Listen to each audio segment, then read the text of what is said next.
Hello and welcome to this continuing first look exploring session looking at The Blind Beggar of Alexandria by George Chapman from the... Well, I was going to say the late 1590s. No, from Thursday, February of 1596. We have a very, very precise about 2 o'clock in the afternoon.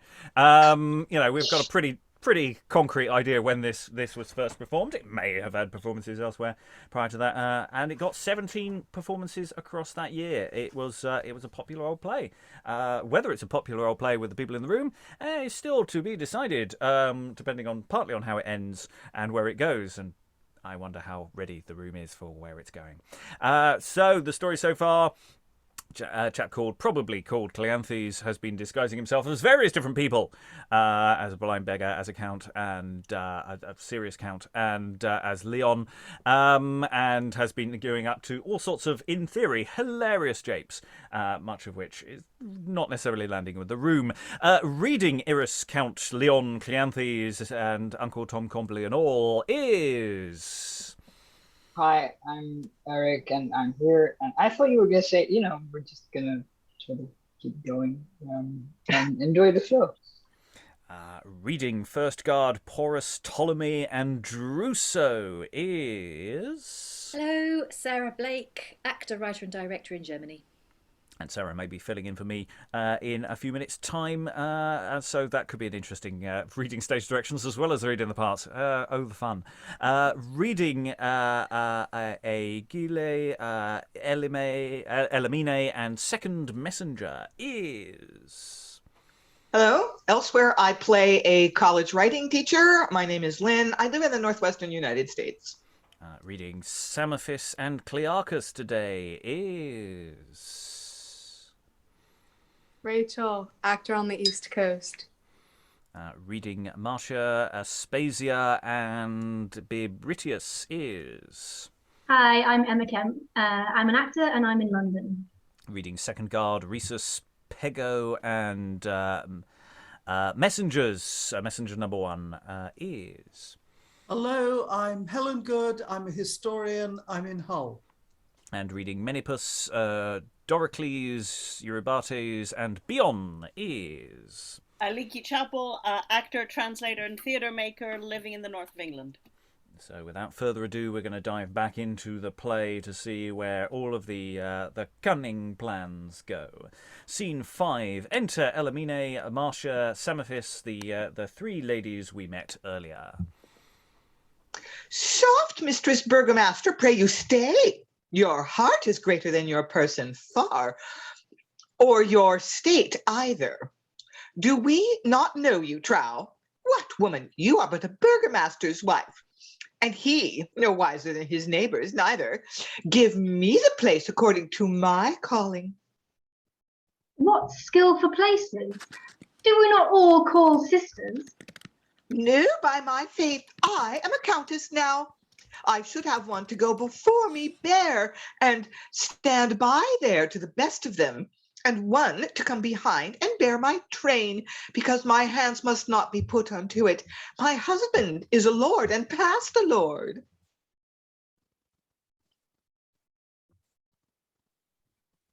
And past a lord? What is that past, I pray? He's what do you call it? What you call it?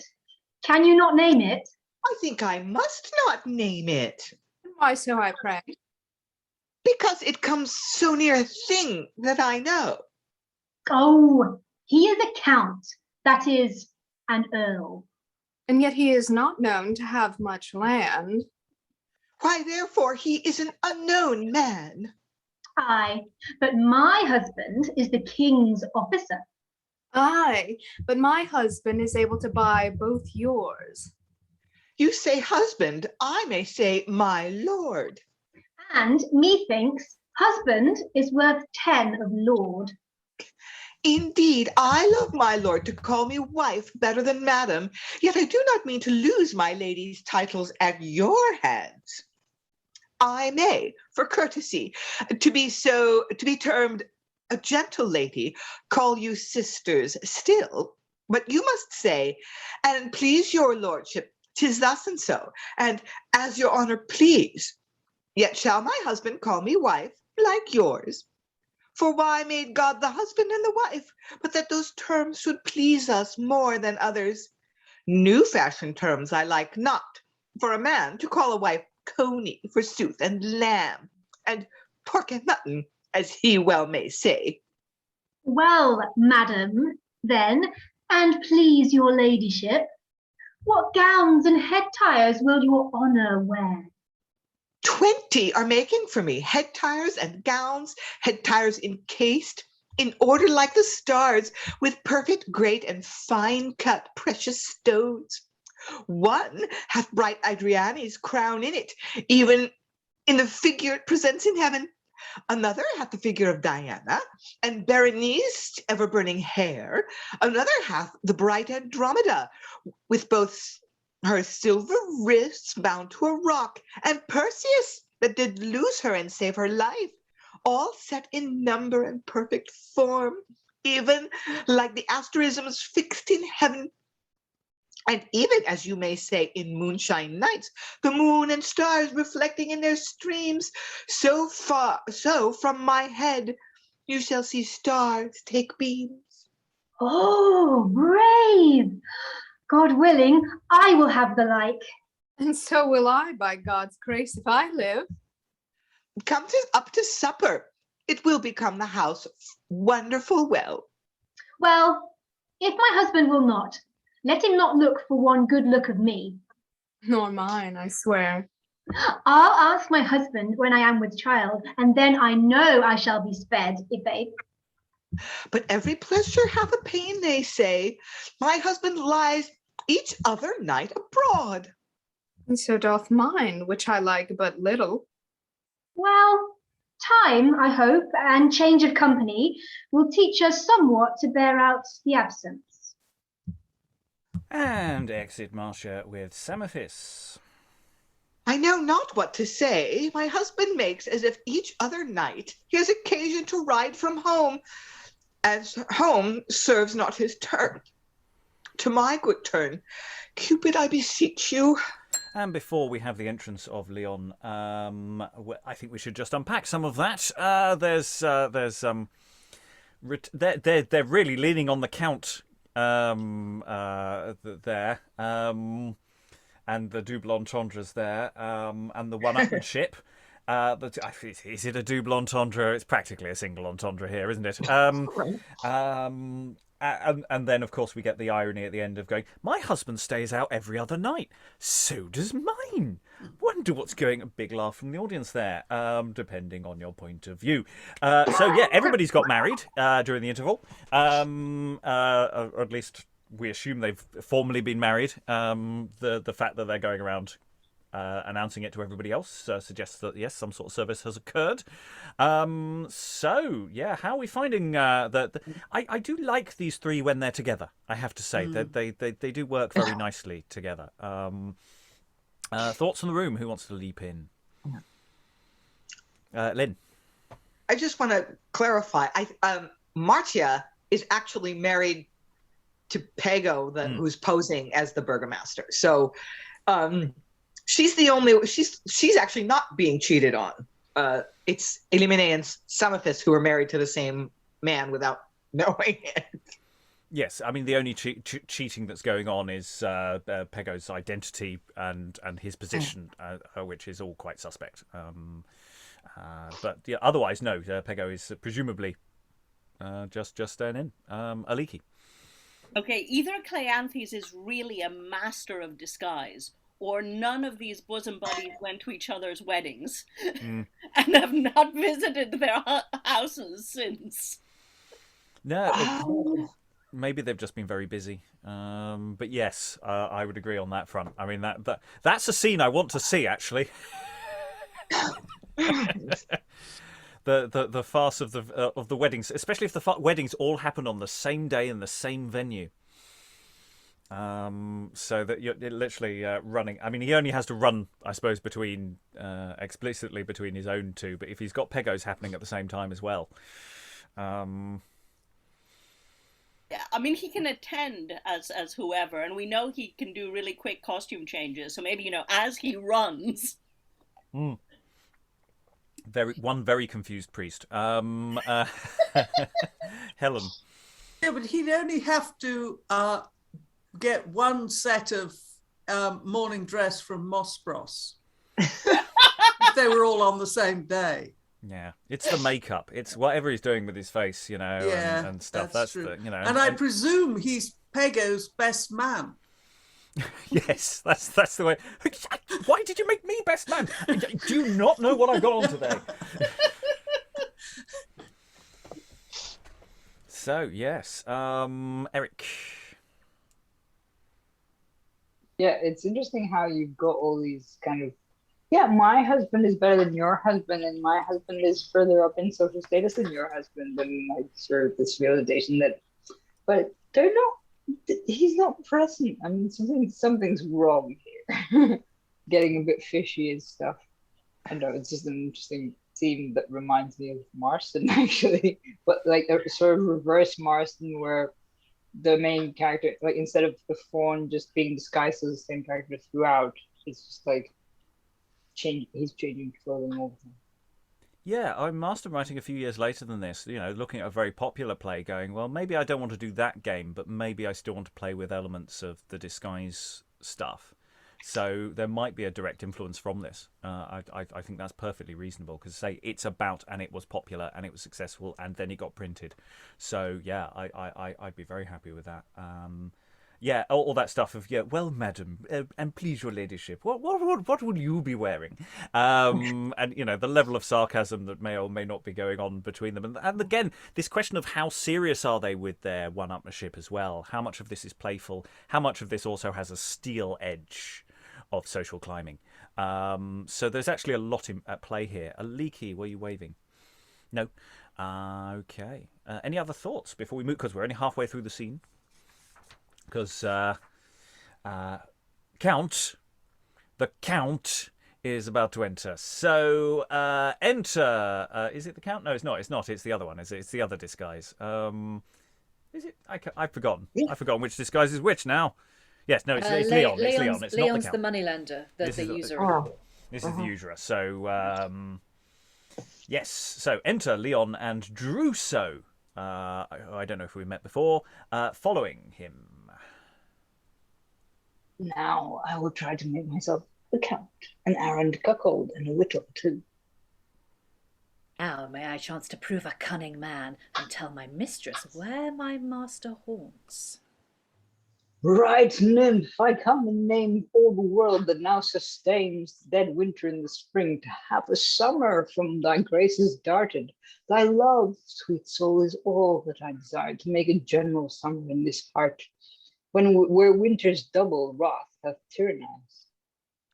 How dare you, Leon, thus solicit me? Where if the Count, my husband, should come now and see you courting, you were sure to die. Oh, but he's safe, for at my house, booted and spurred, and in his velvet gown, he took his horse and rode unto Coricus. And therefore, beauteous lady, make not strange to take a friend and add unto thy joys of happy wedlock. The end of every act is to increase contentment and renown, both which my love shall amply join you. How can renown ensue an act of shame? No act hath any shame within itself, but in the knowledge and ascription of the base world, from whom shall this be kept, as in a labyrinth or a brazen tower. But virtue's sole regard must hold me back. The virtue of each thing is in its praise, and I will rear thy praises to the skies. Out of my treasury choose thy choice of goals, till thou find some matching thy hair with brightness. But that will never be, so choose thou ever. Out of my jewelry choose thy choice of diamonds, till thou find some as brightsome as thine eyes. But that will never be, so choose thou ever. Choose rubies out until thou match thy lips, pearl till thy teeth, and ivory till thy skin be matched in whiteness. But that will never be.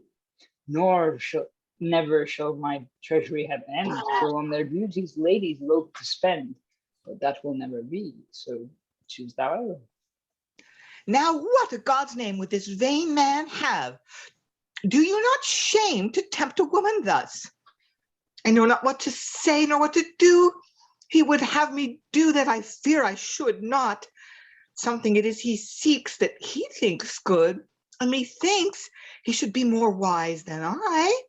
I'm a foolish girl, though I be married, and I do not know what to do. The gods do know. Are you content, sweet love, to grant me love? And what then, sir? To grant me lodging in your house this night.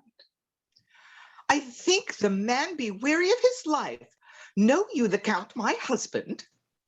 Marvelous well, then I am assured of her. Faith, that you are, as sure as I myself. So you did talk of gold and diamonds. Aye, and gold and diamonds my sweet love shall have. Well, I'll not bid you, sir, but if you come at your own peril, for I'll wash my hands. And offers to go out.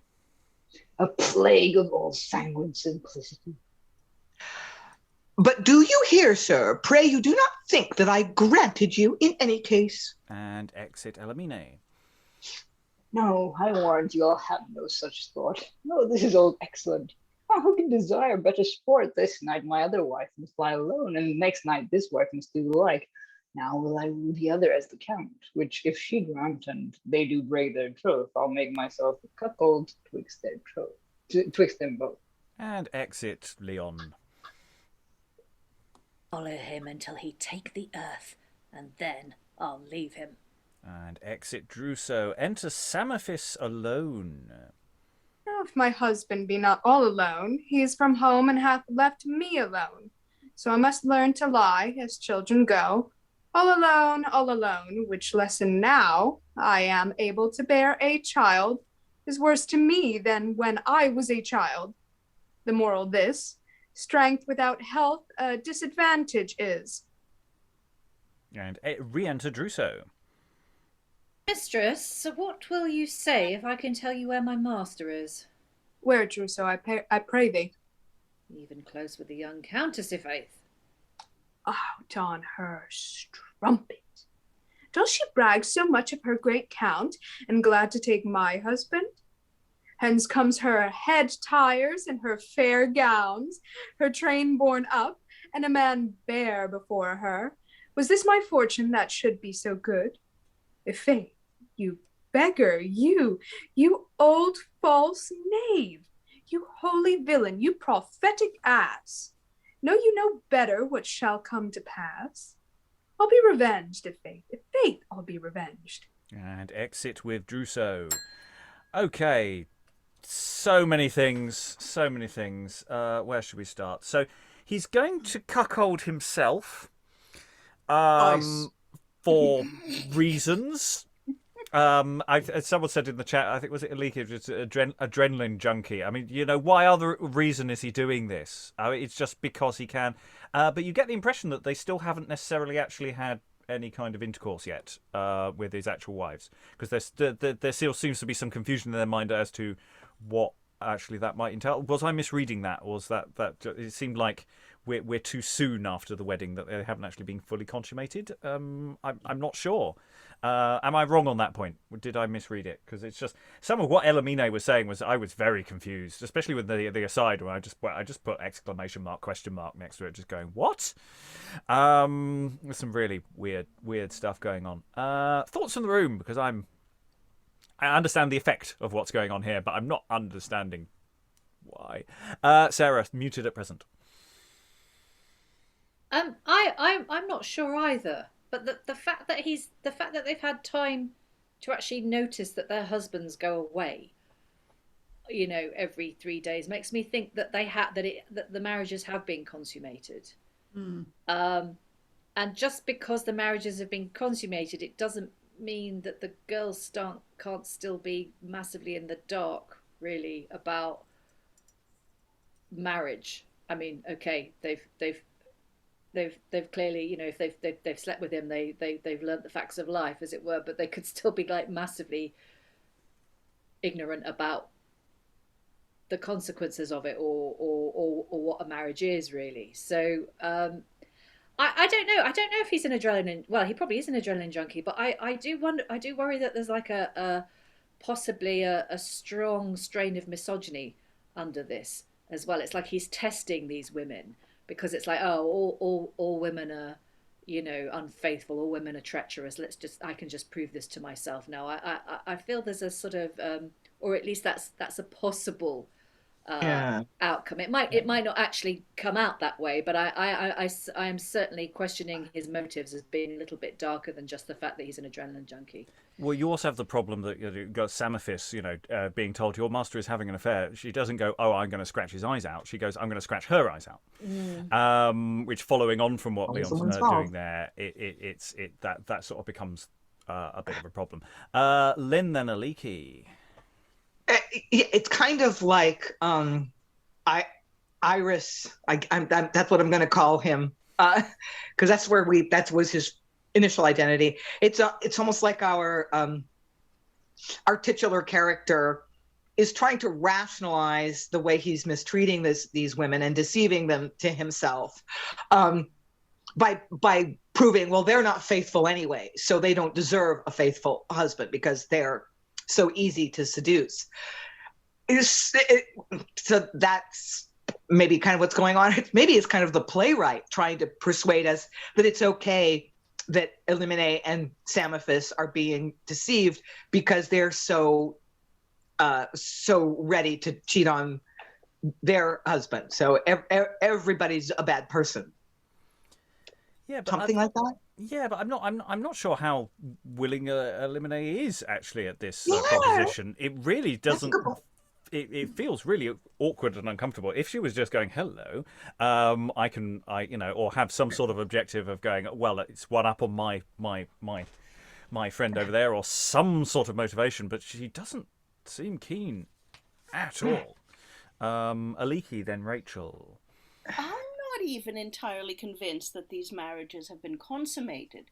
Certainly the women don't talk about affection or love or pleasure or any of these things. And we have had women in early modern plays alluding, coyly to these things, and more than once. So it's not out of the question that they might do so, I think.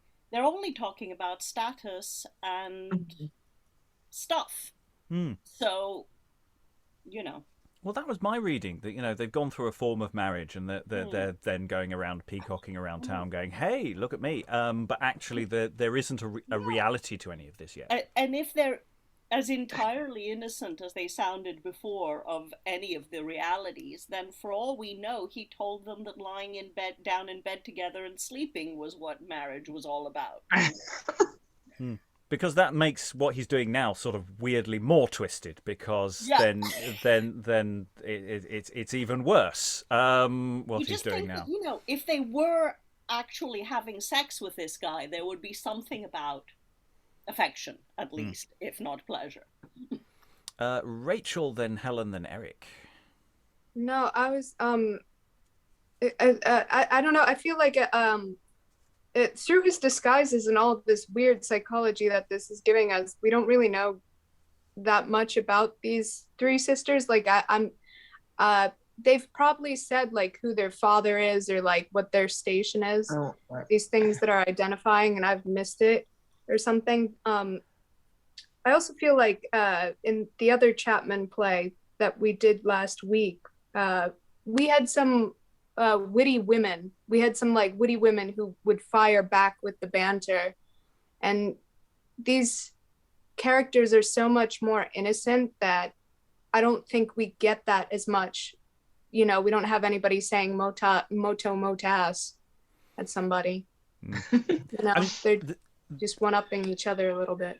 Yeah, they're a very different set of characters from those in A Humorous Day's Mirth. And which seems to have a lot more of a sort of bite to it, in the sense that this doesn't feel like it's got an angle in the same way. And of course, they might not be literally sisters. No, they're not literally sisters. No. I don't think they are. They call each other sister, and that would imply that they are from similar social strata. So one of them has married a count, one of them has married a very rich man, although he has no title, and then one of them has married a kind of supposedly self-made man, the burgomaster, essentially the mayor of the city. So they've married at different social strata, but they probably come from a similar social group. But I don't think they're literally sisters. They're just besties. Helen, then Eric, then back to Rachael. Yeah, early modern marriage was required consummation. You weren't actually married until there was consummation.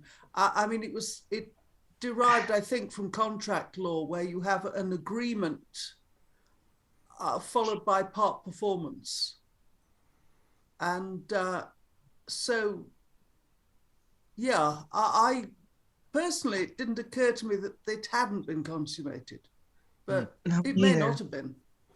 Well, the reason, one of the reasons why I'm desperately clinging onto it is, if nothing's happened yet, then all of this could be a dream. It allows us a get-out clause that, he's doing some weird stuff, but as of yet, not necessarily doing any damage yet, in an overt way. But then I could just be clinging onto that little straw man that will disintegrate in my hand any second now. Eric, then Rachael, then Lynn. Yeah, I was going to say that this is it reminds me of kind of the approach that some guys get of like, oh yeah, polyamory is totally about sleeping around, but not really telling your partner, which is not what it's about. But like sort of, it just strikes me as that thing of like, this is totally fine. I can sleep around as much as I want, but she can't do that because I own her, kind of thing. Which is very misogynistic and very wrong in so many ways. Rachael. Oh, I said like I didn't say why I said why I said that thing before. My thing about the witty banter is that the witty banter is like almost a defense. It makes you think that these women can defend themselves, that there's the lack of this banter from these women or girls. It makes them feel so much, gives that more innocence and defenselessness that makes this a little more terrifying than funny. Maybe that's what the playwright is going for, or maybe not. And I'm not picking up on it, but that kind of raises the discomfort level for me. Lynn. Yeah, good point. I was just going to go back and ask Helen. I mean, I know that technically early modern marriages could be dissolved on the basis of non-consummation. I mean, that's what happened with Henry VIII and Anne of Cleves. Do you have a sense of how often that happened with ordinary people? Was that really quite unusual? Ordinary people couldn't afford it because it involved lawyers and stuff. But in dynastic marriages where getting an heir was absolutely essential, then it was brought into play, possibly mendaciously on a number of occasions. But it's not something that I've really followed up. One for hey, if you know more about it than us, put something in the comments or not. It's a free universe.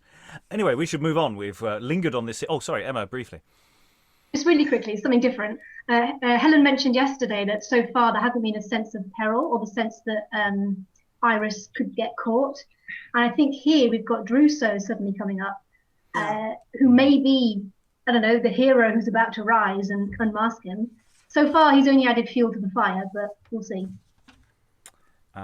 Yes, let's see whether that happens. Is Druso going to be the saviour of us all? Let's watch this space. Scene 6, we have Return of the Queen. Enter Aegiale with the guard. Oh, Irus, shall thy long-approved skill fail my fortunes only? When shall I meet with my Cleanthes? What a world of time is it for me to lie as in a sound without my life, Cleanthes? Can it be that I shall ever entertain again, having the habit of cold death in me, my life Cleanthes. And the Count knocks from within. Let me come in, you knaves. I say, let me come in. So we are set to guard this palace as our lives, and none without a warrant from the king or the queen must enter here. Swoons, tell me not of your warrants. Let me come in, I say. My lord, we are commanded to keep out all incomers because of the branch wherein the king's life remains. Let me come in, you knaves. And enter the Count. How dare you keep me out? 'Twas my gown to a mantle of rug. I had not put you all to the pistol. Shall we be troubled now with this rude Count? How now, queen? What art thou doing? Passioning over the picture of Cleanthes, I'm sure, for that I know thou lovest him. What's that, you traitor? No traitor neither, but a true friend to you. For I had been otherwise, I should have disclosed the secret talk thou hadst with Cleanthes in the arbor the night before he was banished, whilst I stood close and heard all. The man is mad. Chains and a whip for him. Be patient, my wench, and I'll tell thee the very words. Oh, my Cleanthes, love me, pity me, hate me not, for love it is, and not lust that hath made me thus importunate. For then there are men enough besides Cleanthes. Go to, tell me these were not your words, and I like no traitor to you, but a trusty friend. Now, by this pistol, which is God's angel, I never uttered them until now. I spake them not, but had you been so bad as some men are, you might have said as much by fictions only. Therefore, I must needs think much better of you to conceal it. Oh, you're a cunning wench, and am not I a mad slave to have such virtuous secrecy in me? And none ever looked for any such thing at my hands. And here's a branch, forsooth, of your little son turned to a mandrake tree by Helen the sorceress. 'Tis true, and it kills me to remember it. Tut, tut, remember it and be wise. How wouldst have Cleanthes come again, wouldst thou not? The king is so advised to give him death. The king, come, 'tis you rule the king. How would any wise woman in the world be so hunger-starved for a man and not use the means to have him? Thinkst thou Cleanthes will come again to have his head chopped off as soon as he comes? But had you plucked up this branch wherein the king thy husband's life consists and burnt it in the fire, his old beard would have stunk forth in the grave ere this, and then thou shouldst have seen whether Cleanthes would have come unto thee or no. Oh, execrable counsel! Go to, 'tis good counsel. Take the grace of God before your eyes and follow it. To it, wench, coraggio! I know I have gotten thee with child of a desire, and thou longest but for a knife to let it out. Hold, there it is. And gives her a knife. Serve God and be thankful. Now, you knaves, will you let me come out to trial? Please your lordship to bestow something on us, for we are poor knaves. Hark, you be even knaves still, and if you be poor along, you're foolish knaves, and so I'll leave you. Hey, swoons, my lord. No knaves neither. Then he was a knave that told me so. What dost thou tell me that? And exit the Count. This serpent's counsel stings me to the heart, mounts to my brain and binds my prince of sense, my voluntary motion and my use, sitting itself triumphing in their thrones, and that doth force my hand to take this knife, that bows my knee and sets me by thy branch. Oh, my Dionys, oh, my own son, canst thou now feel the rigor of a knife? No, thou art senseless, and I'll cut thee up. I'll shroud thee in my bosom safe from storms, and trust no more my trustless guard with thee. Come then, return unto thy mother's arms, and when I put thee forth to serve the fire, turn thyself wholly into a burning tongue, invoking furies and infernal death to cool thy torments with thy father's breath. And exit the Queen with the guard. Okay, so a bit of backstory here. So King Ptolemy, the reason why earlier in the play he's talking about marrying his daughter off to a noble chap is because their son, who would have been rightful heir, has been turned into a mandrake. Oh, okay. Whose son? Their son. The king and queen, Right. Ptolemy and the queen, they had a son as well as a daughter. The son has been turned into a mandrake. Okay. Oh, yeah. So when she says, "Oh my Dionedes, oh my only son," she's talking to her brother? No, she's talking to a mandrake. I thought she was the king's daughter. No, the king's daughter is coming up. It was I earlier. We've see. met the I'm king's daughter. confused. The king's daughter is somebody else that was earlier in the play when Okay. Ptolemy turned up. They have a daughter somewhere. All right. Sorry. I really am getting. There's so many characters in this play. Yeah, and it's not very well explicated. So earlier, when the king and queen are talking about their daughter and marrying her off to somebody, the reason why they're feeling the need to do that and sort out their dynastic inheritance is complicated by this fact that they don't have a male heir because he's been turned into a mandrake, apparently. So this is Ptolemy's wife. His life hangs by a branch, also somehow, or is that the prince? And she's thinking of doing she's doing away with somebody in order to have Cleanthes. It's sorry. Yeah, the implication of what the count is suggesting here seems to be more in the general direction of maybe husband death thing. Yeah. That seems to be, here's your son, here's Twiggy, and think on that. There's something really messed up and twisted and very confusing going on here. I may have explicated that slightly oddly, but I think that's what's going on. Okay. Sarah. Yeah. First of all, I did not catch the whole plot strand with the son being turned into a mandrake route at the beginning of the play. It's not explained. It's not explained, or it's not Okay. explained clearly at all. Because that just whisked right by me. But then I'm just kind of, yeah.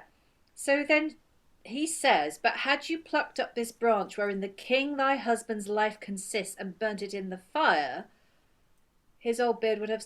So, he's implying there that it's the king who's been turned into a mandrake root, but it's not the king, it's his son. I'm really confused. I think Who it's is more. his hope? Sorry, say again. The king's posterity depends on Twiggy. Sorry, Prince Twiggy. Yeah, so if she'd burnt, is he basically saying that if she'd burnt Prince Twiggy, which she's not going to do because it's her It own would son, kill her husband. but it would kill her husband, right? So Yeah. that would So, yeah. okay. He'd die of grief or But something. it's her son it's as her well. son. So which, Yeah, but that he's makes kind no of sense. wooden. I mean, he isn't very responsive. He doesn't come and put his head on her lap and look up to her with trusting eyes. Yeah, but someday Pinocchio might become a real boy. This has all gone very trippy. Yeah. To be fair, it kind of always was. It just you hadn't quite got to the bit where. Yeah. I mean, I was yeah. Knowing where this was going, I was really enjoying yesterday. It was fascinating.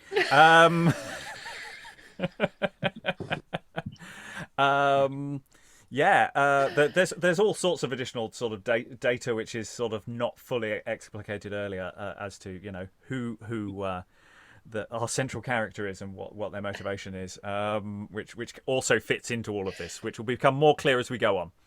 But as it hasn't been properly explicated, I'm not going to go into it. I'll go back to Sarah, then Aliki, then Helen, then Rachael, then Eric, and everyone. But I don't want to linger here too long because there's more to come. Well, I just have another question. Do we know who turned him into a mandrake root? Because it occurs to me that Irus's father is a magician. And is this all, or did I miss that as well? Was it his?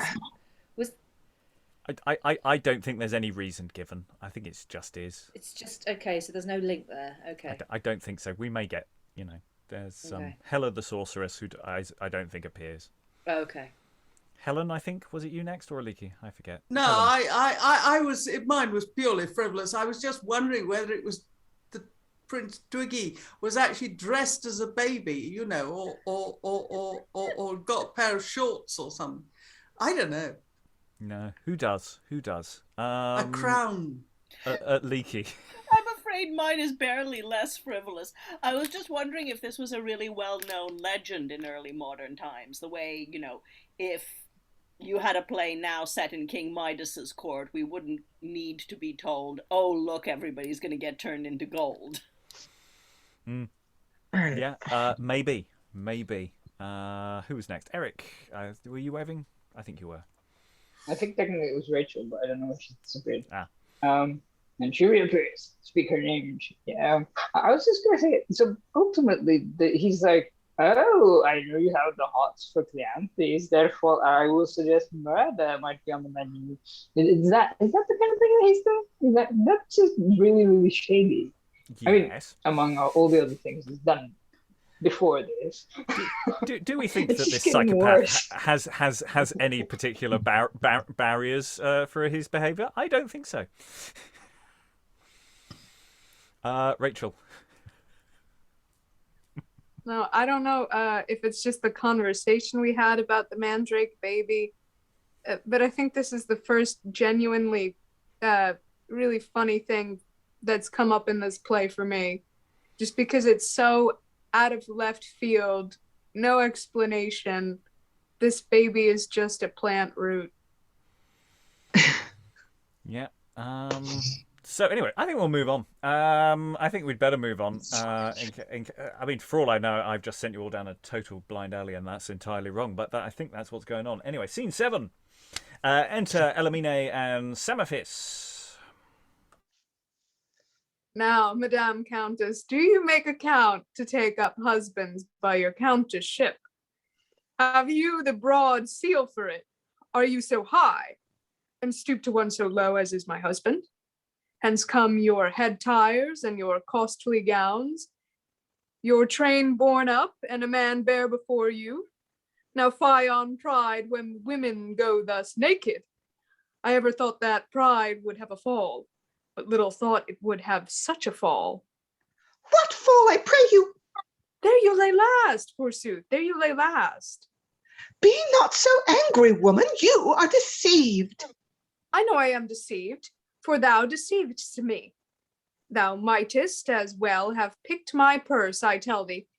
Oh, would my mother say, when you have a husband, keep to him only, but now only may see how horrible a thing it is to change, because it angers one so horribly.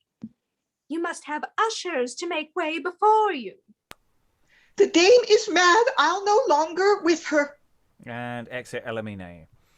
Well, Madame Short Heels, I'll be even with you. See where the mad brain Count, her husband, comes. I will be gone. Enter Count Hermes. Hear you hear his wife. Stay. A plague on you, stay. Whither you go you so fast? Why, did I hurt any of your sex yet? Why, no, my lord. Why no, my lord? Why the devil do you turn tail when you should not? When you should, you will not be half so hasty. A man must love you, woo you, spend upon you, and the devil of one of you is worthy to kiss the hem of my riding gown here. Is this your riding gown, my lord? 'Tis no matter what it is, talk not to me. What the devil did I mean to call thee back again?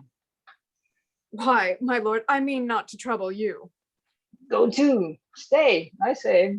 'Tis against my will that I use you so kindly, I can tell you. Why, you may choose, my lord. Aye, but I cannot choose. There you lie now. 'Tis love, forsooth, that entails me to you. For if it had not been for love, I had not been here now. For the gods do know I hold thee dearer than the pomegranate of mine eye, and that's better by threepence than the apple of mine eye. My lord, I am sorry for your heaviness. Nay, 'tis no matter. I'm not the first ass that hath borne Cupid's treasure. My lord, 'tis enough to make an ass wise to bear treasure. Why then be you that wise ass and bear me, for I have some treasure about me. Will you love me? Love you, my lord? It is strange you will ask it. I am not the first that hath desired you, Nor you shall not be the last I will refuse, nor are you the fairest I have seen, nor the foulest you have loved, nor the fittest to be beloved. nor the unfittest to hate. Do and you dare. But but sir, and thou wilt not love. I pray thee be proud. This sounds like someone else's line. Why so, my lord? Because I would because I would have thee fall, for pride must have a fall. Do you delight in my fall so much? As much as in my own rising of faith. But do not you think it strange that I do love you? For before I did love you, Cupid pinked me a Spanish leather gherkin with shooting at me, and made it so full of holes that I was fain to leave it oiled. And this loss have I had for your sake. My lord, I'll bestow an old jerkin on you. Nay, that shall not serve your turn, for I have had a dreadful loss in that. I lost my left eye for your sake. I do not think so. Aye, but I'll tell you how. As I was hunting in the park, I saw Cupid shooting a cockeye into your face, and gazing after his arrow, it fell into mine eye. A pretty fiction. Aye, but I find this no fiction, and you shall make me amends with love, for by this patch of mine eye and the patch thou wottest where, I will swear to all the city I have lain with thee. I hope your lordship will not do me that wrong. Then do you me right, and let me lie with you. I have made the bottomless knave your husband so drunk that he is not able to stand. Go, get you home, I'll follow you. Why, my lord? What will you do there? Go to, make no more questions, but say I shall be welcome, or by mine honor I'll do as I say. Otherwise, be secret as death. 20-1 he will. Well, my lord, if you come, you come. Oh, I thank you heartily. Oh, excellent, or never. And the Count may exit at this point. Enter Menippus and Elimine. Madam, your honor is come somewhat too soon.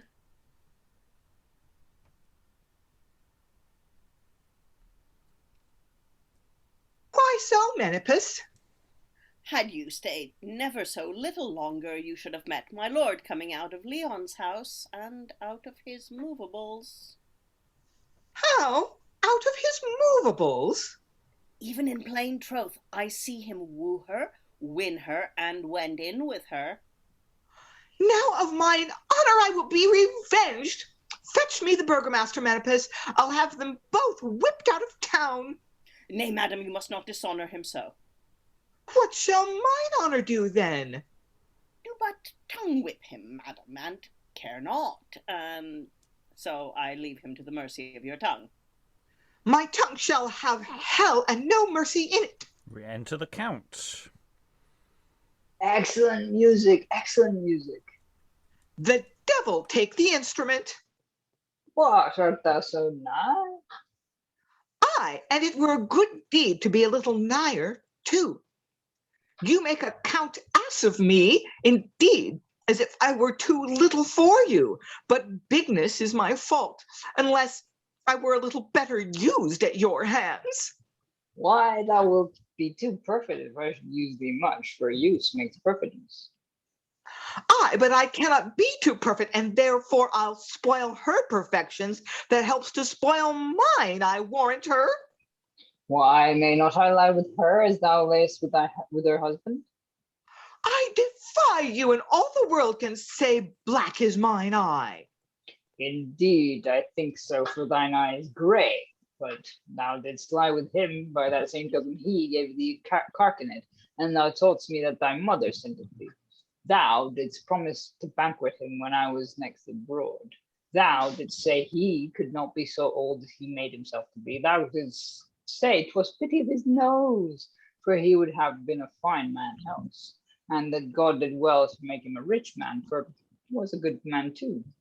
And these tokens, I think, are sufficient, for these he told me with his own mouth. He lied like an old knave as he was, and that he shall know the next time his lips open in faith. a wicked, perjured man would disclose my secrets? In faith, what woman would trust any man alive with her honesty? Exit Elimine. I've sent her in a pelting chase, but I'll follow her and make her mad with anger. And exit the Count for his psychopathic reasons, whatever he's doing there.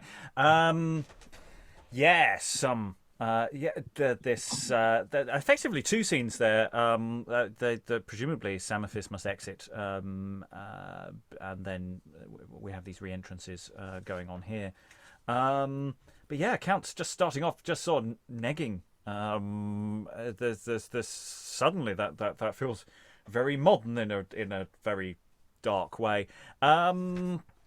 Thoughts from the room about say I'm going to go with sociopath here. There's this behaviour that's going on there. Rachael, then Eric, then Lynn. I mean, maybe when this was originally written, it was written for comedy. I think there is, how you said that this feels modern. I think also that how I was saying before with the wit, it is a defense mechanism. Like, you know, if there's, I'm sure every woman's been in a position where they've had to play nice with some rando on the street, or that they've met somewhere who's talking to them and you don't know how they're going to react. And so instead of just saying, no, you know, just get out of here, because that might invoke like a violent reaction. It's this playing of this tiptoeing with the whatever, that it comes off perhaps as witty, but that's like the defense mechanism. And that's what this makes me think of. It's still creepy, but it brings that like modern equivalent or empathy. It rings with that in a way. Yeah, because all of the tactics are the same. You've got someone saying, "Well, I'll tell everyone I will destroy your reputation," which you see, and also the reverse as well. You know, be secret as death. You know, it's our little secret. Don't tell anyone. That kind of stuff, which has a very different resonance today. Eric, then Lynn. Yeah, I was going to say that it's this creepy mixture of like negging, as you said, sort of just insulting her outright. And sort of going, yeah, you're not the most beautiful woman I could spend my time with, so, you know, I mean, might as well. But then also this blackmail that comes into it, which is like, yeah, you know, if you don't, I'm just going to tell everyone that you did, which is kind of, yeah, shit. It's like, no means no, but he doesn't get it. And yeah, it's just terrifying. Lynn.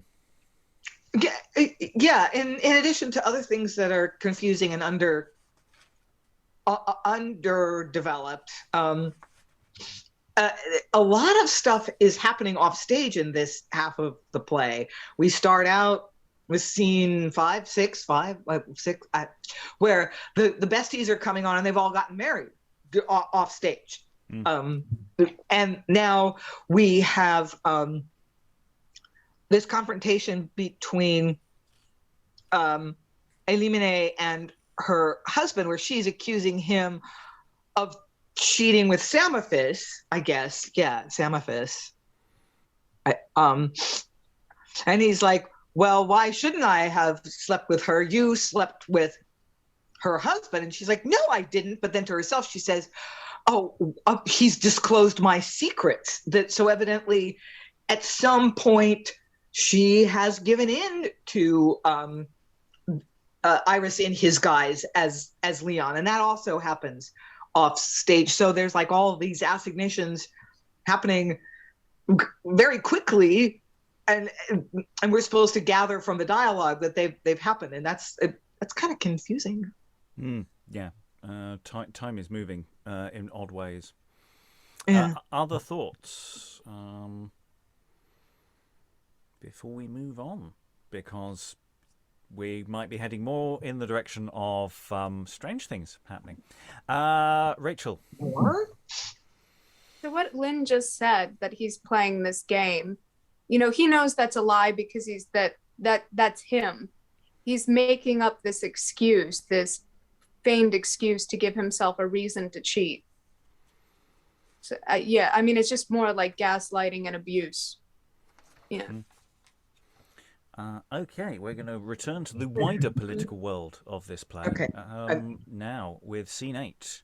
So, we have here a selection of kings now arrive.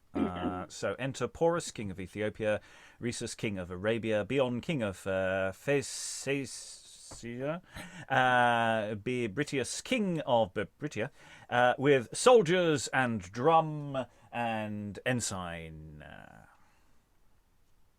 Thus have we trod the sandy vales of Egypt, adjoining to the plains of Alexandria, where proud King Ptolemy keeps his residence, securely trusting to his prophecies, which hath foretold him many years ago that if the young Arcadian Doricles should link in marriage with his lovely daughter, he then should conquer all our bordering lands, and make us subject to his tyranny.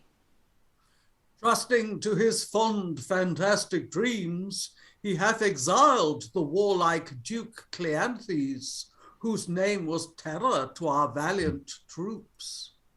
Cleanthes exiled gives us easy way to our attempts, where had he stayed and been a friend to him, yet should he not escape subjection.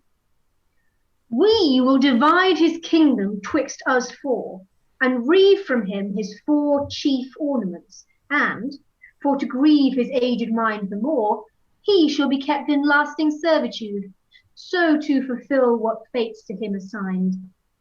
Come, let us march, and brave him at the walls. If Porus live to wield his martial sword, his city walls shall not preserve him safe, but he shall die by Porus and his friends. And exit the Tamburlaine the Great Appreciation Society. I mean, suddenly we're in this political drama, which is also explicating things really clearly that we could really have used at the beginning of the play. It's like there's Duke Cleanthes is this terror to our valiant troops. He's a great general. Who thought Irus was a great general? Hands up. I think it was vaguely mentioned he was vaguely important, and obviously there's a reason why the Queen had the hots for him. But there's none of this is probably So I think just for the room as well, his name's Cleanthes. He's pretending to be everybody else. It's not he's pretending to be Cleanthes. But this was not made clear until now.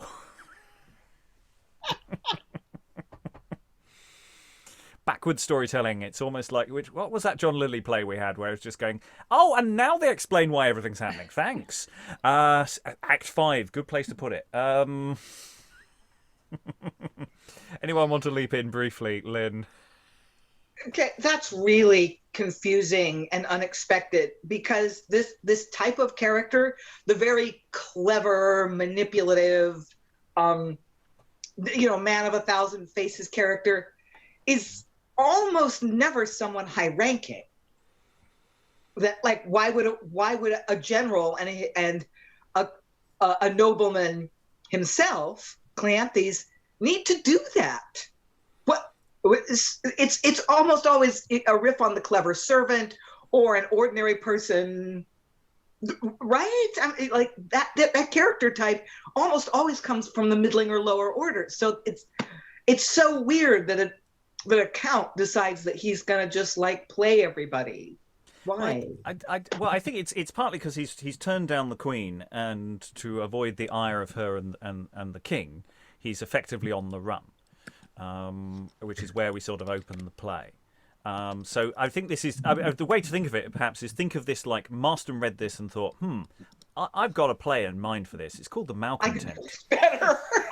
And he's going to do a different riff, but there it's more a deposed duke, who's top of the tree in that particular play. Whereas here it's sort of someone slightly lower down the pecking order.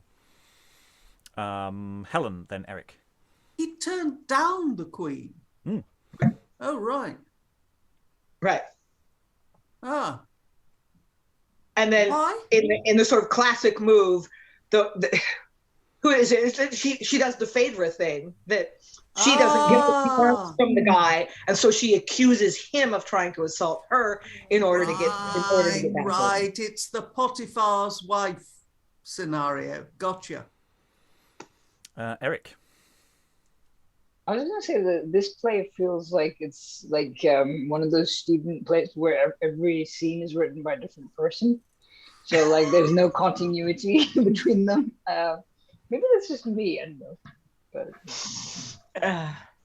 because they have very different styles as well. It's not just that like the sort of like the wit parts of it are very different to the history play coming in and look, the plot is here. Yeah, well, we're going to go into scene 9. Let's see which genre of play we're in for this one. Enter Doricles. We have met, but it's been a while. And Aspasia, who I don't think we've properly met, if we have at all. Definitely referred to. Sweet madam, grant me once a cheerful look. Lo, glad my dying heart with sorrow killed.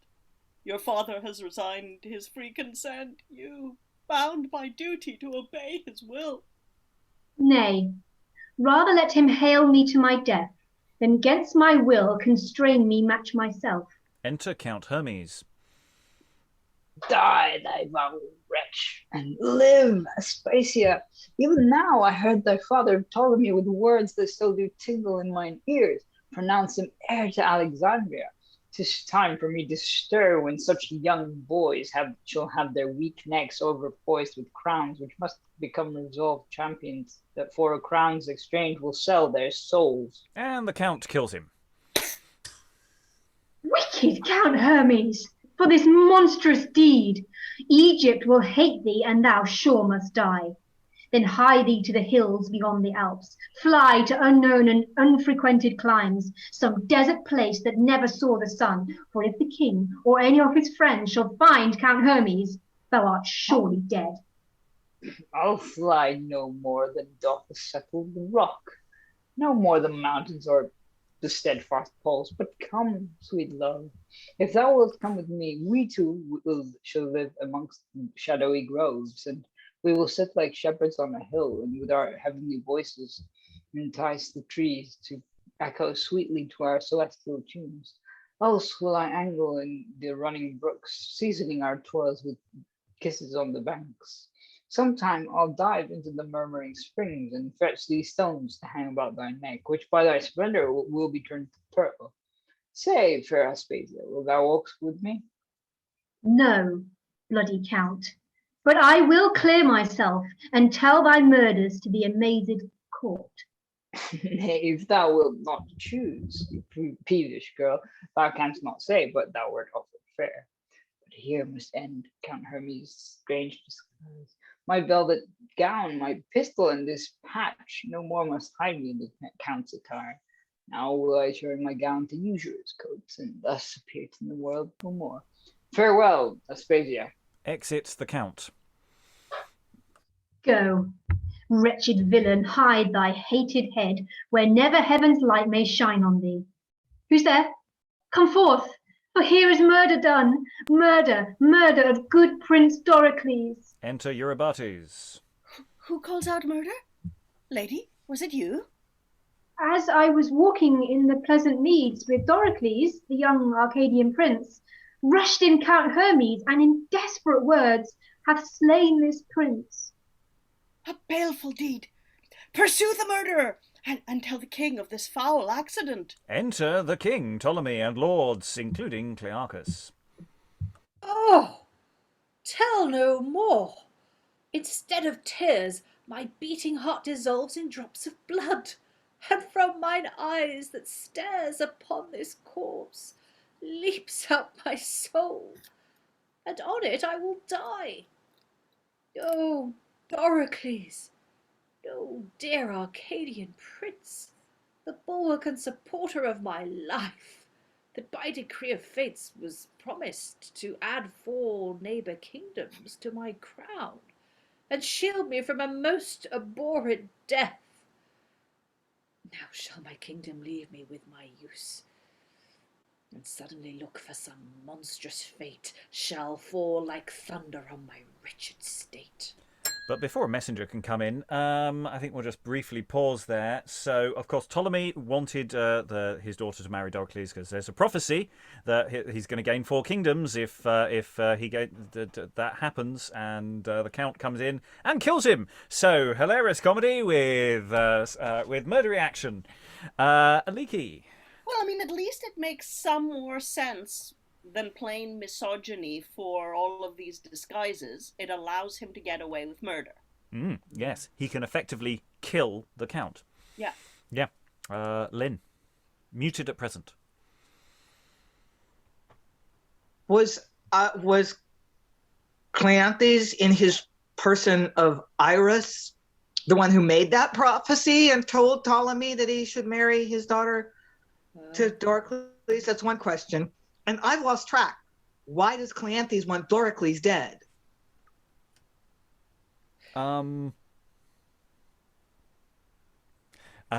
Maybe he has ambitions. We shall see. I'll go to Aliki then, Sarah. Just to answer Lynn's question, my guess is that he wants to marry Aspasia and become king. Hence the conversation, at which I'm delighted Aspasia just says, no. Sarah.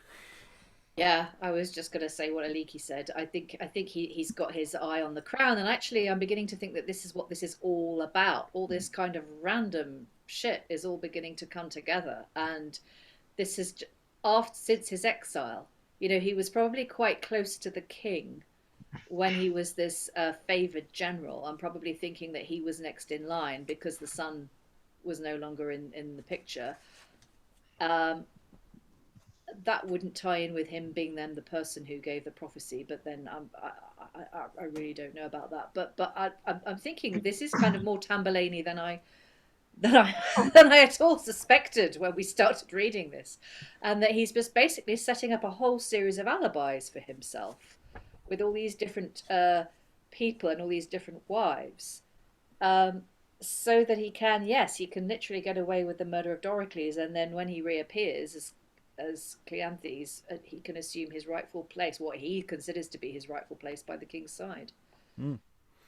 Yeah, it's. I mean, this is the thing, because people have been talking about it last time. You know, that it's a comedy because there's nothing saying it's a comedy per se. You know, that's its intention.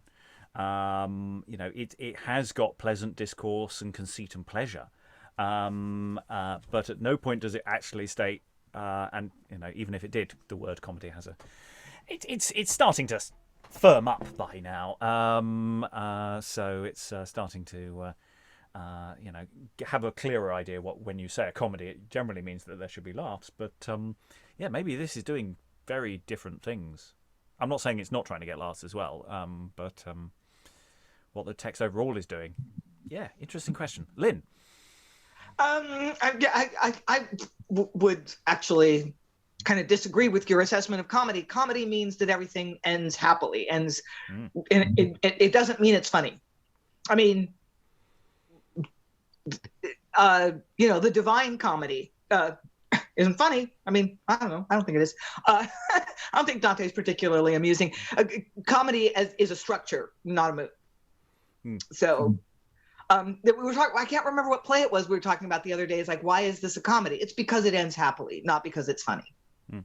Well, I think as we start to edge into the 17th century, that might start changing. I mean, we've got you know, earlier plays which are definitely not comedies. In fact, they're called comedies, and in fact, the question of whether they end happily is debatable. So, but definitely, genre is a lot more fluid. But as commercial theatre really gets commercial and gets actively advertising itself, the question of what all of the subgenres start meaning starts to become more concrete as we're going along. But again, it's not called a comedy at any point so far. So what it is doing as an entertainment is perhaps more of a question. Anyway, we need to move on. We've still got a fair amount of material. We're still mid-scene. Ptolemy has turned up going, oh God, the person who I was hoping would marry my daughter, but I did say she had some choice in the matter. I wasn't going to force her into it, but she wasn't very keen. Oh well, he's dead. Anyway, hopefully I'm not going to hear any terrible news. Enter a messenger. my lord! My lords, to instant arms! 4 mighty kings are landed on thy coast and threaten death and ruin to thy land. Black Porus, the Ethiopian king, comes marching first with 20,000 men. Next, Rhesus, king of sweet Arabia, in warlike manner marcheth after him. In equal number and in battle reign next Bion, king of rich Phasaca, and stern Bebritius of Bebritius, with each of them full 20,000 strong, all which have vowed the death of Ptolemy, and thus they hither bend their speedy feet. How suddenly is weather overcast! How is the face of peaceful Egypt changed, like as the smiling flowers above the ground by keenest edge of Eurus' breath is cut. To arms, my lord, and gather up your strength. Your bands in Memphis and in Caspia, joined with your power of Alexandria, will double all the forces of these kings. All shall be done, we may. Meanwhile bury the body of this slaughtered prince, lest with the view my senses follow his. Cursed be his hand that wrought the damned deed. Cold and uncovered may his body lie. Let stormy hail and thunder beat on him, and every bird and beast run over him that robbed poor Ptolemy of such a hope. Pursue the desperate count that murdered him. 1,000 kingdoms shall not save his life. Enter Leon. Muted at present, in his new disguise. A miracle, a dreadful miracle. What miracle? Oh, what will heavens do more to punish Egypt and her hapless king? As I was walking through the Syrian groves, I saw the desperate count, the murderer of good Prince Doricles, as I hear say, fly through the deserts to the Memphic shades, where hell to interrupt his passage thither, raving beneath the groundwork of the earth, as if 10,000 vapors burst in her, severed her womb, and swallowed quick the miserable count. Just are the heavens in his most dreadful end. But come, my lords, let us to instant arms to drive away more mischiefs from our land. And everyone exits, happy that the Count is definitely dead, having been sucked into the earth. Minor volcanic activity. I don't know how volcanic Alexandria is. Anyway, all except for Leon. So get you gone and perish full with him. Now shall you know what want you have. Now will I gather up my sums of money, and of my creditors borrow what I can. Because as Leon, I'll be seen no more. This day they promised for to meet me here, and here come some of them. And enter perhaps a completely different messenger.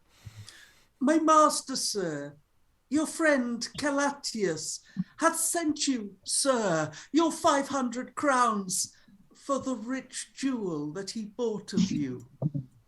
I thank him heartily. This jewel of so many 100,000 crowns the Queen of Egypt bestow on me, when that I told her in poor Irus' shape where her Cleanthes was. But soft, who have we here? Enter another messenger.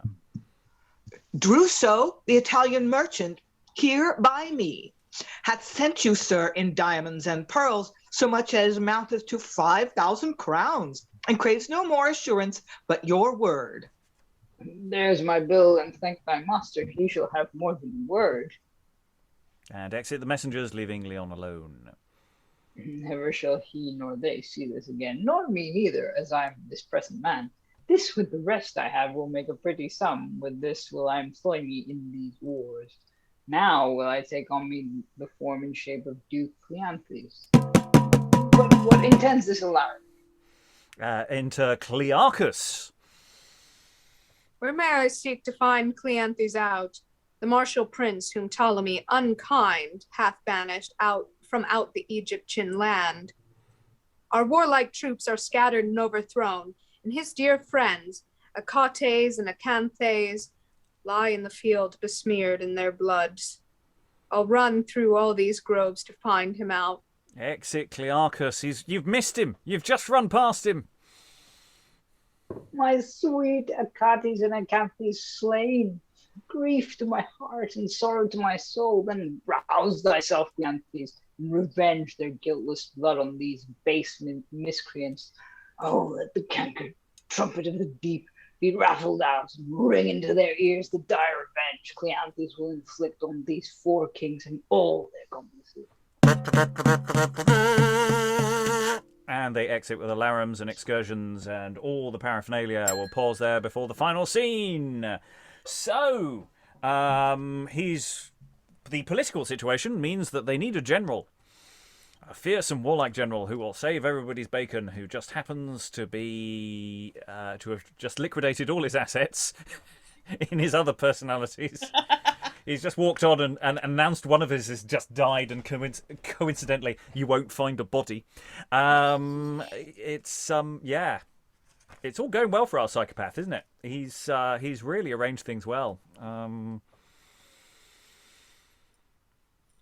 He's still got Irus left. He hasn't killed off Irus. Yeah, who'd notice? Helen, then Rachael, then Eric. I think what we may have here is a case of multiple personality, because he does seem very different as the Duke and extraordinarily different between the Count and the Usurer. I mean, I think we may have, I mean, multiple personalities are extraordinarily rare, but I think we may have one here. Okay, we have a theory. Thoughts in the room, or your own thoughts. Rachael, you are next. No. Eric, if he's still there. Yes, he is. Yeah, I was going to say that it's kind of the whole creditors scene was very sort of, I think it was If You Don't Know Me, where we had like sort of John trying to borrow money. And the woman he was wooing for no apparent reason just went, okay, I'll pay them all. Yeah, it just reminded me of that. And I was like, okay, what, how many plays is this thing talking to? Yeah. Lynn. Yeah, I agree that Cleanthes does seem to really be these different characters, and they're very different from one another. I mean, it's a little uncanny how he shifts from one personality to another so fully, but a genuine multiple personality disorder patient doesn't have control over when they shift. It just happens to them. So that clinical model isn't a perfect explanation. Okay. Any more for any more, or shall we dive into the final climactic scene when all the plot strands will be tied together in a neat ribbon? Okay, scene 10. Enter Cleanthes in his own form, leading Porus, Rhesus, Bion, Bebritius, Pego, Clearchus, and Euribates, some of whom may be talking to themselves, maybe not. Thus have you strove in vain against those gods that rescues Egypt in Cleanthes' arms. Come, yield your crowns and homages to me. Though Ptolemy is dead, yet I survive, elect and chosen by the peers to scourge the vile presumption of your hated lives, then yield as vanquished unto Egypt's king. First, by thy valour and the strength of arms, Porus, the wealthy Ethiopian king, doth yield his crown and homage unto thee, swearing by all my gods, whom I adore, to honour Duke Cleanthes while he live, and in his aid, with 20,000 men, will always march gainst whom thou mean'st to fight. Bion, whose neck was never forced to bow, doth yield him captive to thy warlike sword. Command whatso thou list, we will perform, and all my power shall march at thy command. Rhesus doth yield his crown and dignity to great Cleanthes, Egypt's only strength. For if Cleanthes lives, whoever lived more likelier to be a monarch of the world, then here accept my vowed allegiance, which as the rest I render unto thee. So saith Bebritius of Bebritia, and lays his crown and homage at thy feet. Hold, take your crowns again, and keep your oaths and fealties to me. So shall you live as free as heretofore, and ne'er hereafter stoop to conquest more. Enter Elimine and Samaphis with child. Here comes two widows of the beggar and the king. Little know they that both their husbands are turned into one king. There would be old striving who should be queen, if faith.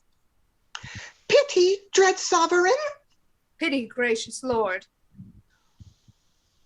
What are your suits? I, the poor countess and widow left of late Count Hermes, having all my goods seized to our late king's use for murder done of young Prince Doricles, humbly pray your grace I may have somewhat to maintain my state, and this poor burden which I do go withal, the hapless infant of a hapless father. And I, my lord, humbly entreat your grace, that where my husband Leon is deceased, and left me much in debt, his creditors having seized all I have into their hands, and turned me with this hapless burthen here into the streets, your highness will descend to my relief by some convenient order. Poor souls, I most extremely pity them. But say, is Leon dead? Men say, my lord, he cast his desperate body from the Alexandrian tower into the sea. Who saw the sight or gave out this report? You, Master Burgomaster? I did, my gracious lord. So I devised, indeed, that he should say that none should never look for Leon more. But these my widows here must not be left unto the mercy of the needy world, nor mine own issue that they go withal, have such base fortunes and their sires so great.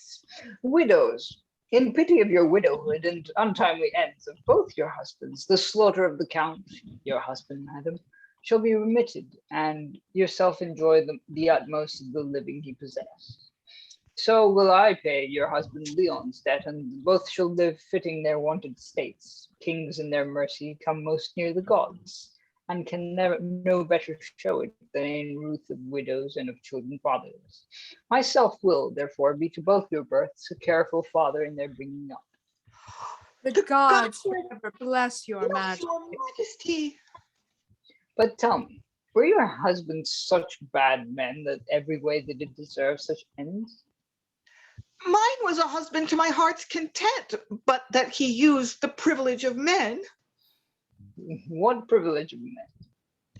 to take some other love besides his wife, which men think by their custom they may do, although their wives be strictly bound to them. With whom suspect you he was great withal? With this poor widow here, the world supposeth. So thinks the world my husband was with you. Fair dames, what will you say to me if I can tell you where your husbands be? What, can you, sir? No, nay, nothing, sir. I did but jest with you. I feared him in faith. But I'll be secret, that's flat. Well, Master Burgomaster, see that you restore the goods and lands you seized, both of the Countess and rich Leon's wife. Not pity of their widowhoods alone, but their rare beauties move me to this good.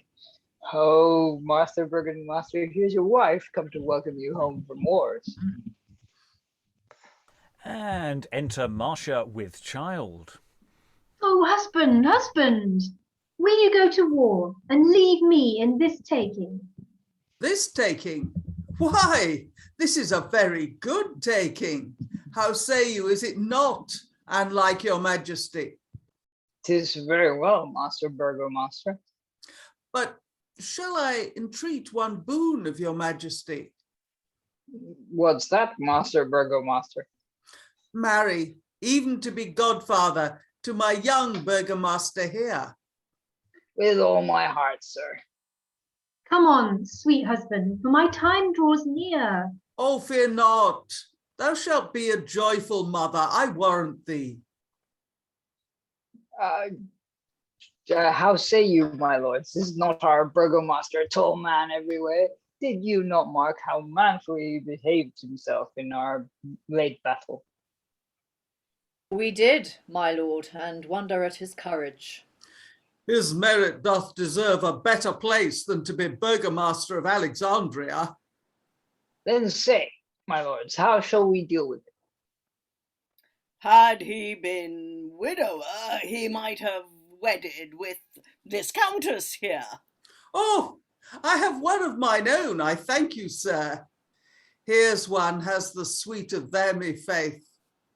My lord, the offer had been too high a grace for him, for ne'er did I behold a fairer face. So saith mine eye that hath my heart incensed. And Rhesus, methinks this exceeds her far. No question of it, as the sun a star. Suddenly as lightning beauty wounds. None ever loved, but at first sight they loved. Love's darts are swift as if the lightning fire. See, he shoots arrows burning from her eyes. Why? Which loves Rhesus? This celestial dame. And which loves Bion? Even the very same. Let my eye freely joy the countess here. No, Porus, for Bebritius loves her too.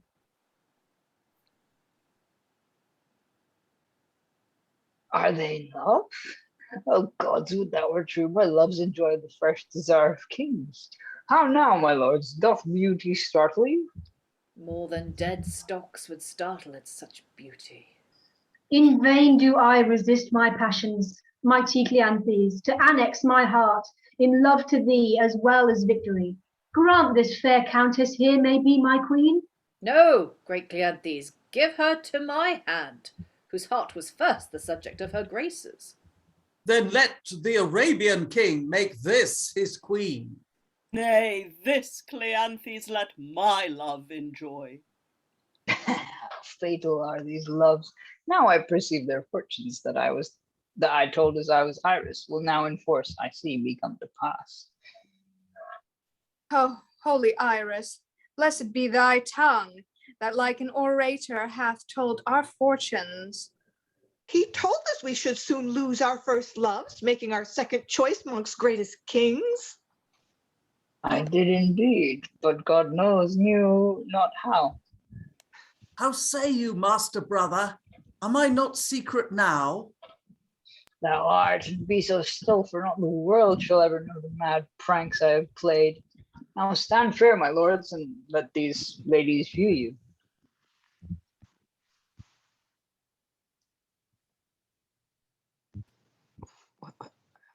What?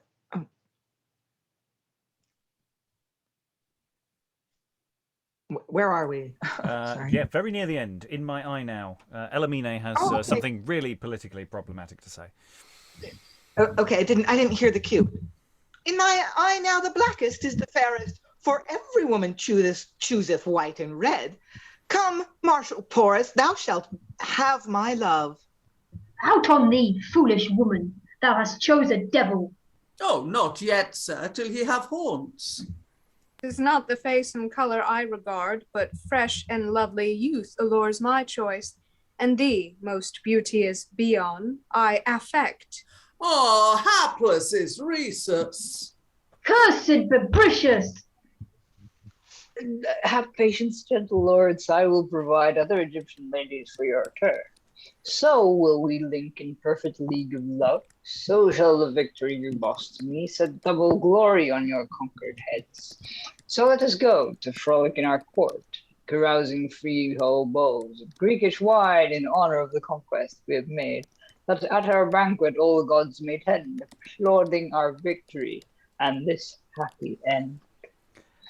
And the play stops there. So we go from Cleanthes going, the king's dead. All these people I've captured. Yeah, you can still be kings as long as you're loyal to me. Here are some petitioners hoping to do well, and then the kings have a sort of random WTF love contest match thing with the two ladies. Which at the end, Rhesus and Bebritius get a sort of wah wah wah kind of moment. They don't get they're left all alone. Yeah, I've just written WTF quite a few times in the margin here. There's some nice. I do like the pointed conversation between Cleanthes and Pego. Just what's that, Master Burgomaster? Yes, you are Master Burgomaster, aren't you? I'm not quite sure his status as Master Burgomaster because he was presumably pretending earlier, but presumably he is now. But none of that's properly explained. Cleanthes, yeah, he's basically king now. He's basically king. He's won. Wins all the things, does the psychopath. Helen, then Eric. Where's the queen? In mourning. She doesn't have a happy ending. My Maybe question, she's raking through the fire for the bits of the mandrake branch.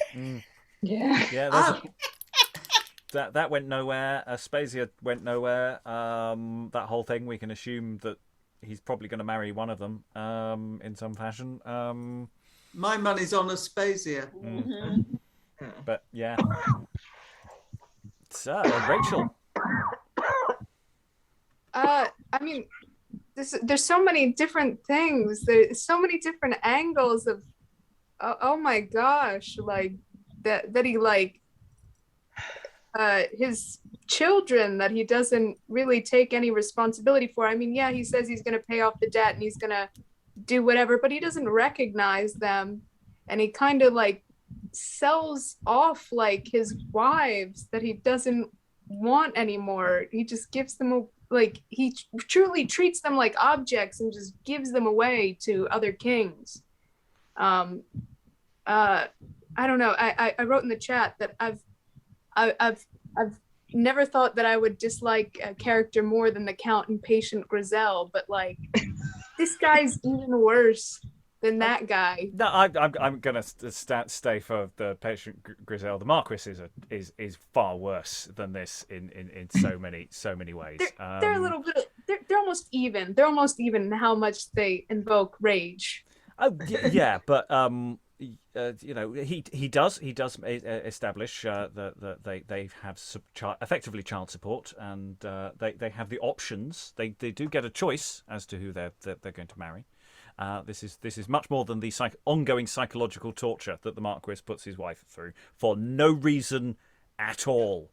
Whereas at least there is there is a twisted logic to what he's doing here. That we could argue.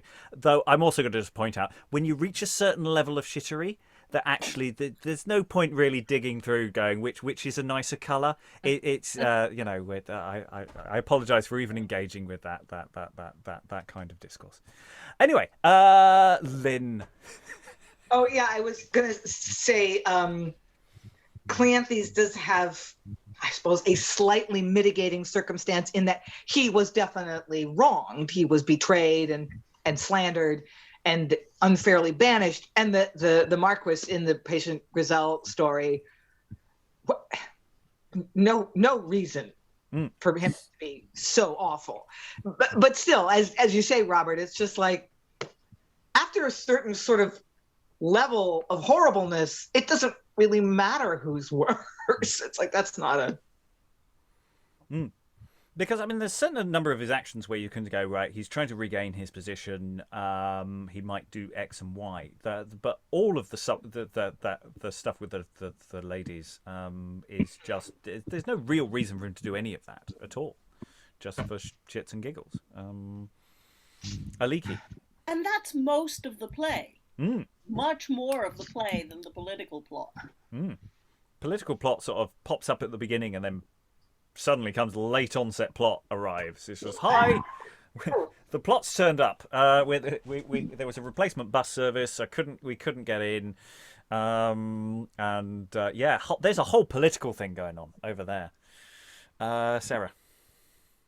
Yeah, I think the problem with this play is it's actually not quite clever enough.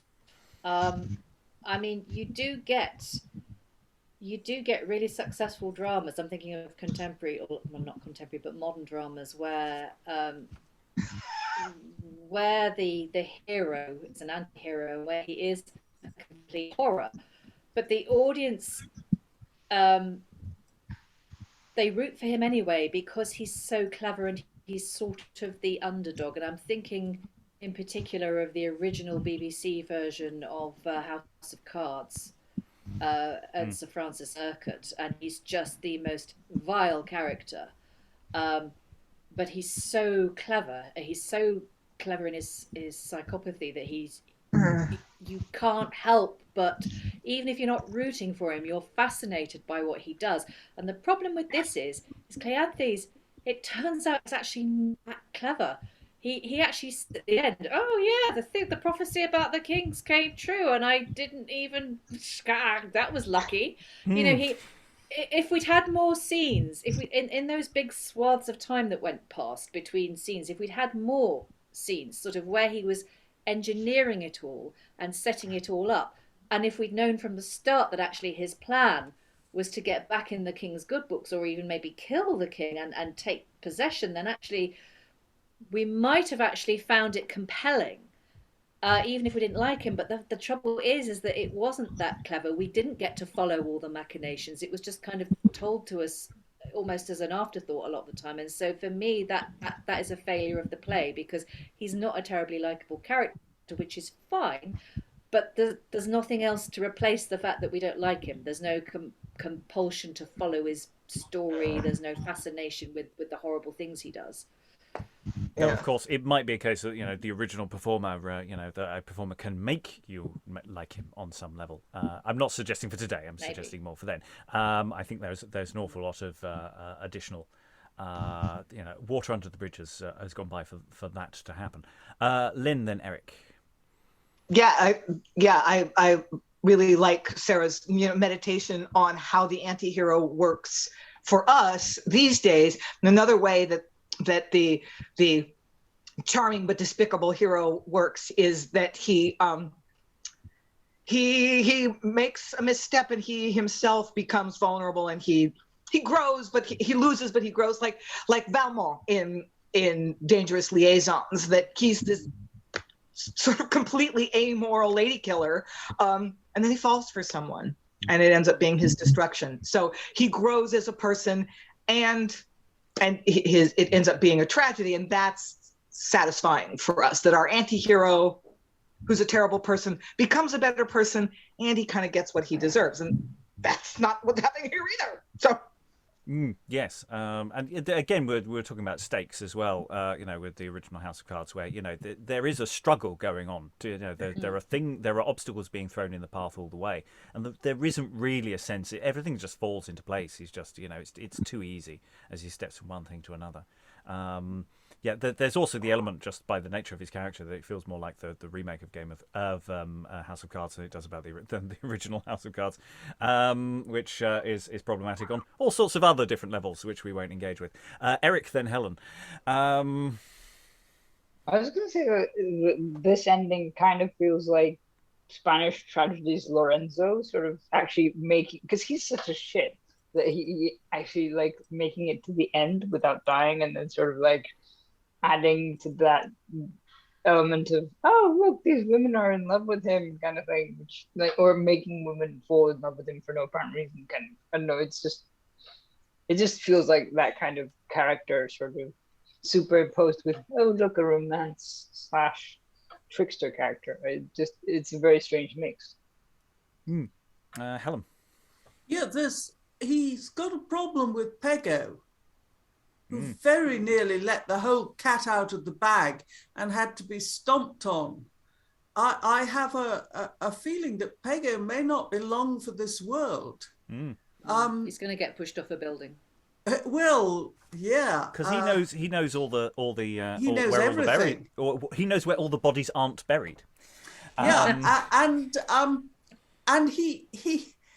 he's so excited by the happy ending that he starts to change the plot a bit, the plot that our blind beggar has devised. He has to be shut up quickly. I mean, I think, as I understand Pego's story, he is and always has been a real burgomaster, in that a lot of the money that the blind beggar was accruing, he gave to his brother to buy himself a position as a senior merchant, whereby he became the burgomaster, which will be an elective position among the senior merchants of the town. Yes, because it's not really made explicitly clear what's going on there, and that's quite important actually to know how that functions, because we have a time span here, because of course we've got people becoming noticeably pregnant and having noticeable children. So it's time is passing here in quite significant ways, which we noted earlier. And of course Pego, you kind of think Pego, you've got to get rid of Pego, because he's the witness that Leon fell into the sea. I mean, we spent the whole play hoping he'd fall into the sea, but he only did it metaphorically. Lynn. But Pego has nothing to gain by ratting Cleanthes out. He owes status. It's like, I'm going to. He's not the brightest in the. He's not the sharpest knife in the box. He's going to get drunk down the pub one night and tell somebody. Yeah. You remember that blind beggar that used to be out on the streets? That's the Duke, He pretended for weeks. It was hilarious and not in any way ableist at all. We're approaching final thoughts. We're sort of already in final thoughts. We're sort of as we've hit the close of the play. But yeah, thinking about this text as a text to do something with, rather than necessarily stage as it is, because I don't think you can ask for the viewer response that this play is asking for. Well, not morally anyway. I mean, even if you programmed it within a season where it has a certain logic or framing to it, it has the advantage of being quite short, so you can always bookend it with something to give it some context, or other options of what one does with a text like this. In a sense, we already know what to do with a text like this, do the malcontent. But that's not the exercise that we're at play here. I do feel like Marston read this or saw this and went, yeah, there's some meat to work with here. I'll do something else. But yeah, that's the question. What things could you do with this text? What things would? Because I'm looking at this going, it's a story of a psychopath.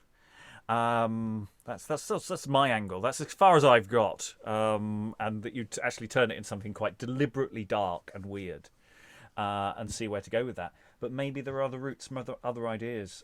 Maybe someone in the room really wants to fight for it as a comedy. I'm looking around. I'm not seeing that. But anyway, I'll go to final thoughts around the room. I'll go to Aliki first. I guess you could do it as a satire on misogyny. Okay, I'm not sure there's anything in there good enough to kind of do that rescue in that way. But you could completely send him up as a horrible, horrible person that he is with the staging. I'm not that moved to do it. Yeah, I'm pushing here. I can feel this boulder here that I'm trying to push up this hill. I can feel its weight today. I really can, as I amplify this personality of positivity to a point where you can see the cracks, can't you? Helen, final thoughts. If our Duke / beggar was in fact a person of such extraordinary ability and suitability to be a king, that practically anything could be forgiven him, and he bursts, and he is going to be so good for Alexandria that very little else matters. how many people are serious? I mean, apart from the odd Doricles, how many people are seriously harmed? I don't think that either of his wives were in love with him. I think for them, he was a status, he was a step. I think it's possible that you can make him a hero to whom the normal rules of behavior do not apply. I mean, I don't believe a word of what I've just said, but I'm just throwing it out as a wild possibility. Yeah, I mean, it's that. I had something, I've just lost it. I'll go to somebody else. Emma, any final thoughts? I think just to say it's an odd one because it has all of the kind of structure and patterns of a comedy, but the actual subject matter is tragic and dark. So yeah, I think performing it, you really have to try and decide what tone you're going for. I don't really have the answers at this point. That's kind of as far as I've got. Yes, I found it again. So following on Helen's point, about maybe he'll do Alexandria great good. I'm thinking no, maybe this is the story of how we end up with such terrible leaders. Actually that's almost the moral of the story, is that actually we get these terrible people. And actually they get away with it so often. I mean, that's a very depressing thing to end an evening on. But actually to say that there may be actually quite a few parallels with real people, maybe not to this extent, but I can't think of any leaders who have multiple love children lying around that occasionally get acknowledged. Sarah, any final thoughts? I can think of lots. I'm trying not to get sued. Sarah. Yeah, I'm just going to ignore that question altogether. I think that's the thing. Following on from both what Helen and Emma said, you have to be very clear about the tone, and you have to go for it. My problem with it is that it's not dark or tragic enough, almost, to because of what Helen said. Because I mean, you're right, Helen. Like not a lot. He doesn't really wreak tons of destruction. He's just thoroughly unpleasant. So it's like I don't know that there's enough darkness and tragedy to take it down that route. But I also don't think he's clever enough to turn it into a sort of following the anti-hero type story either. So it's almost like the play is neither one thing nor the other. And I don't know. I can't really put it this way. It's not strong enough in one direction or another for me to actually think, like putting my director head on to think, oh, I'd like to have a crack at this. Quite often when we have problematic texts, there's part of me that just thinks, oh, I wouldn't mind having a crack at this just to see what I could do with it. But with this, I'm just like, nah, not really. But as to what we could do with it, Rachael asked me to do this, so I'm going to. Like, you could add a prologue to the end, where someone then steps on stage and says, and then Cleanthes was walking back towards his throne when the earth opened up and swallowed him whole. The audience cheer. And that would be a way of turning it into a comedy. Right at the end, you could have a dumb show with it all happening in the background. But yeah, no, for me, it's not really enough of one thing or another to make it compelling enough to actually make me want to stage a production of it. Yeah. We could always parachute in our favourite comedy stoning scene at the end, as and then he got stoned, and everyone laughed and it was hilarious. So we that's an option. Or more, just send Pego down to the pub. Yeah. See that if there was that scene at the end, if we had the Pego going down the pub and getting murdered on the way, that I actually want to see, weirdly. Like, but that's what I mean. It doesn't get Pego just unravels his entire backstory, and everybody says, "Shit, why didn't we notice?" Yeah, and they depose the king. Hang on, haven't we done a play where someone goes down the pub and basically confesses? Was that in Two Lamentable Tragedies? I think I think there was something like that. I'm just thinking of other material you could start shoehorning things in. Lynn, any final thoughts? Oh yeah. Well, to the Pego spills the tea and the whole thing falls apart.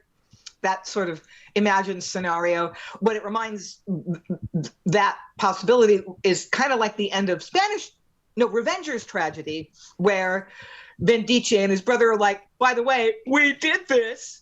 And the new Duke says, oh yeah? Well, that's not cool. Off to the block with you guys. Mm. But in that case, there is a higher authority that isn't the clever manipulative character. Cleanthes doesn't have anyone who outranks him to basically slap him down if the truth comes out. So that's it. So that exact parallel can't happen. But anyway, I mean, structurally, the problem with this text for me is that it's not clear from the outset that who Cleanthes is and who Irus is. I think the playwright is trying too hard to be clever and introduce us to that fact after we've already thought that Irus is himself. Yeah.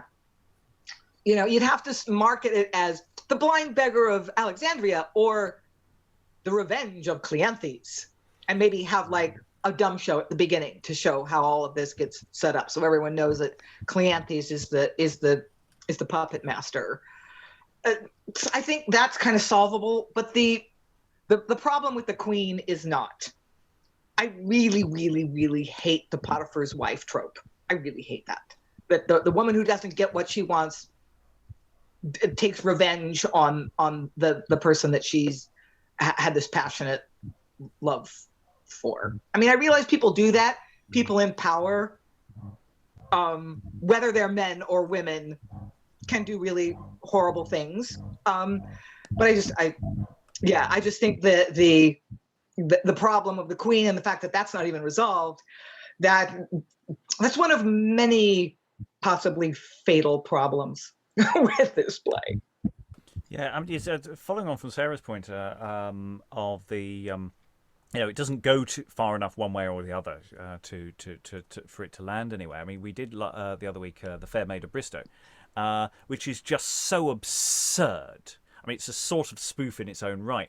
It has problematic through line in that as well, but because it is so ridiculous and send-uppy, that you can use it, you can't take it seriously in a way that this text it's not stupid enough, but it's also not serious enough at the same time. So it lands in a really weird way. Rachael, any final thoughts? Apart from die, kill them all. No, yeah, I forgot half of the things that the Marquis did. So, but I think they're both the Marquis and this guy could both be flushed down a toilet. I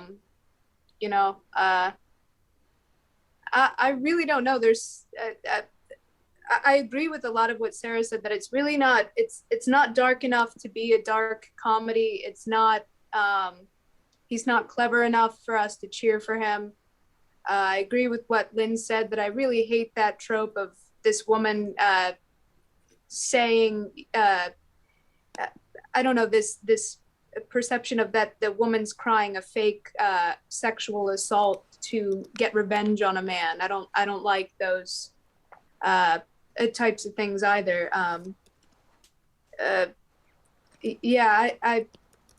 I really don't know. I mean, if we did this as a second look, like in the order for that that we were talking in the Discord about setting up a, that somebody wished we had done these in the order that they had been written, so we could see that progress to Johnson and like the humors, them and their humors or whatever.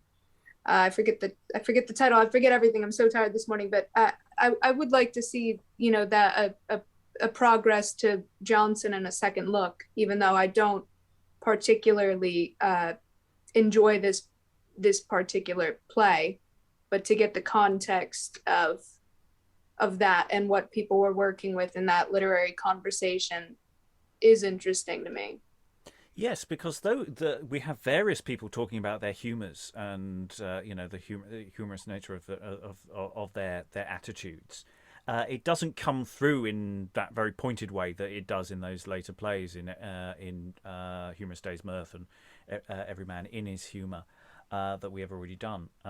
So yeah, it feels like there's an idea here that might be in performance happening more, that all of these people are more exaggerated and that they all have a very clear performative thing. But I have to say, I apart from people mentioning humours a lot, I don't see it being enacted in a way that is in those later plays.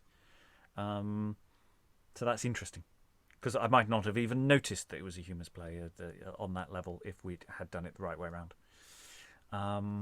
Eric, final thoughts? Sorry, I keep forgetting to unmute myself. This is a new one. Yeah, I don't know. It's kind of like they're probably going, if you frame it right, it could work. But like sort of like if you sort of change it to modern day things, without like costume and stuff. I just mean sort of if you applied this play to modern situations or modern situations to this play, it would just be somebody terrible, sort of like, I don't know, maybe like an internet troll, just like hacking people's emails and ruining their lives on purpose. I don't know. But this one goes beyond that. So it kind of feels like, I mean, because he's murdered people and he's actually like gotten away with it and that kind of thing. I don't know. It's like, what do you do with something so meh? Just on the point about the murdering someone, that is the part of the play which I suspect for an audience actually they wouldn't have a problem with. In a really weird, twisted way. They'd probably enjoy that bit. They'd probably laugh because audiences can be evil. Helen, you're muted at present.